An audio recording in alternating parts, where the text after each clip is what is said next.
এবার দেখে নেব দেশ বিদেশের ক্রীড়াঙ্গনে ঘটে যাওয়া গুরুত্বপূর্ণ কিছু সংক্ষিপ্ত খবর।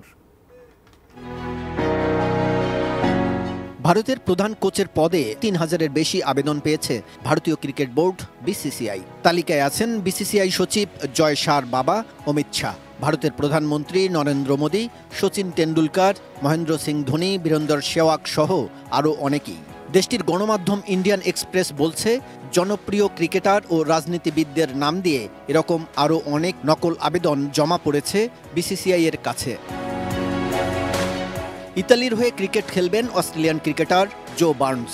মৃত ভাইয়ের প্রতি শ্রদ্ধা জানাতে এমন সিদ্ধান্ত নিয়েছেন ৩৪ বছর বয়সী অজি ব্যাটার। বাবা অস্ট্রেলিয়ান হলেও মায়ের উত্তরাধিকার সূত্রে ইতালির হয়ে খেলার যোগ্যতা অর্জন করেছেন বার্নস। 2026 টি-20 বিশ্বকাপের সাব রিজিওনাল কোয়ালিফায়ারে খেলতে ইতালির স্কোয়াডে আছেন তিনি। সংযুক্ত আরব আমিরাতের আইএল টি-20-র পর এবার আইসিসির লিস্ট এ ক্রিকেটের মর্যাদা পেল যুক্তরাষ্ট্রের major league cricket MLC.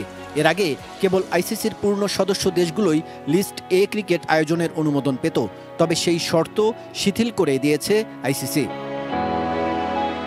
Goalkeeper Thibaut কোর্তোয়াকে বাদ দিয়ে ইউরোর জন্য 25 সদস্যের দল ঘোষণা করেছে বেলজিয়াম। লম্বা চোট কাটিয়ে চলতি মাসের 4 মে রিয়াল মাদ্রিদের হয়ে মাঠে ফেরেন কোর্তোয়া, তবে এখনই ইউরোর মতো বড় মঞ্চে খেলতে প্রস্তুত নন তিনি। এদিকে গত বছর আন্তর্জাতিক ফুটবল থেকে অবসর নেয়া অ্যাক্সেল উইটসেলও আছে স্কোয়াডে।